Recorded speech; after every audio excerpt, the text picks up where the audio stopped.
Chers amis, bonjour, ici Paul Emmanuel, postdocteur en biologie pour la science te parle. Je n'avais pas prévu cette actualité pour la semaine. Vous savez que le vendredi, j'essaie de faire des actualités rapides pour le monde de la recherche. Il y avait un papier qui était un peu plus intéressant que donc j'essaierai de faire la semaine prochaine. Mais étant donné qu'on en discute un peu à l'Assemblée nationale, que les partis sont en train de se disputer sur cette affaire-là, et que je crois cette affaire-là importante à discuter, en tout cas à montrer que nous autres chercheurs, on est opposés à la réintégration des soignants qui refusent de se faire vacciner.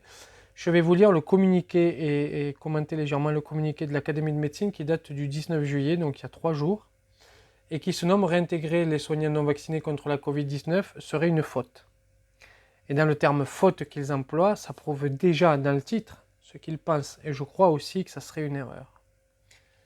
Depuis le 15 septembre 2021, tous les professionnels travaillant dans les secteurs sanitaires et médico-sociaux sont soumis à l'obligation vaccinale contre la Covid-19.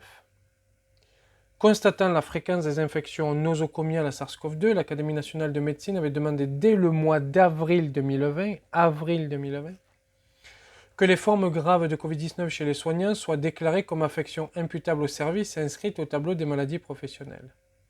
Lorsque les vaccins ont été disponibles, l'Académie s'est prononcée très tôt en faveur de l'obligation vaccinale pour protéger la santé des soignants et celle des patients dont ils ont la charge, l'hésitation vaccinale étant éthiquement inacceptable dans leur profession.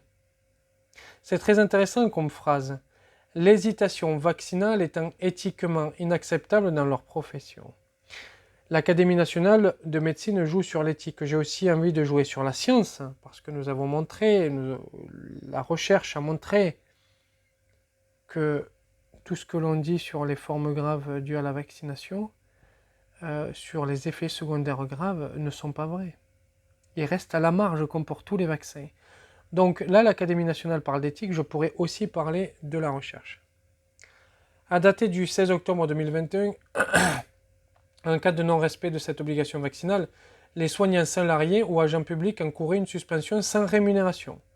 Au total, près de 0,3% des professionnels hospitaliers, soignants et non-soignants, auraient ainsi été suspendus depuis l'automne 2021, selon la Fédération hospitalière de France, qui précise que leur réintégration ne compenserait pas la grave pénurie de personnel dont souffre l'hôpital.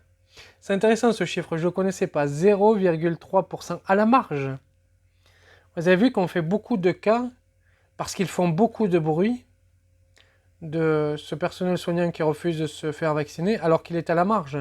0,3%, ça veut dire que 99,7%, même plus, oui, pardon, 99,97% des 7,7% pardon, des soignants ont accepté de se faire vacciner.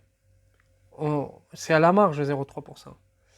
Donc on voit qu'on parle beaucoup, on fait beaucoup de cas de gens qui sont très très minoritaires.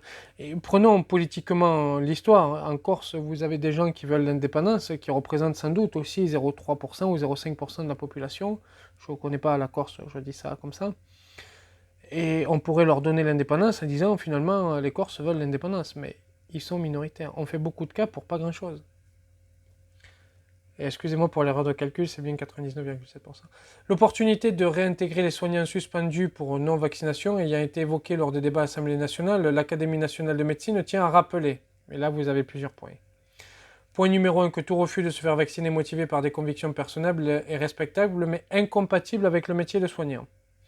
Que la baisse d'efficacité des vaccins pour prévenir l'infection et la contagion par les nouveaux variants du SARS-CoV-2 ne saurait justifier la réintégration des non-vaccinés. Les vaccins actuels conservent une efficacité résiduelle contre la transmission qui doit être complétée par le respect strict des gestes barrières en milieu de soins. Là, on parle de science. Qu'aucun des arguments ressassés, absence d'efficacité, effet indésirable, manque de recul, etc., ne permet de valider scientifiquement, et le mot est fort, scientifiquement, le refus de se faire vacciner.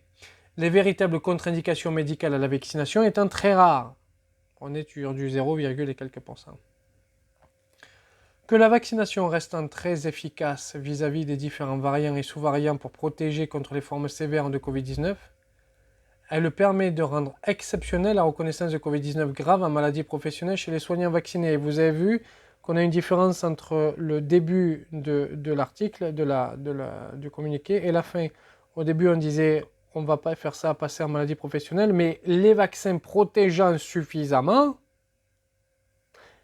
et significativement, contrairement aux soignants qui refusent de faire vacciner qui ne sont pas significatifs, alors on change de statut. La réintégration de professionnels de la santé non vaccinés au sein de l'équipe soignante compromettrait le climat de confiance et la cohésion qui doivent exister entre ses membres et avec les malades.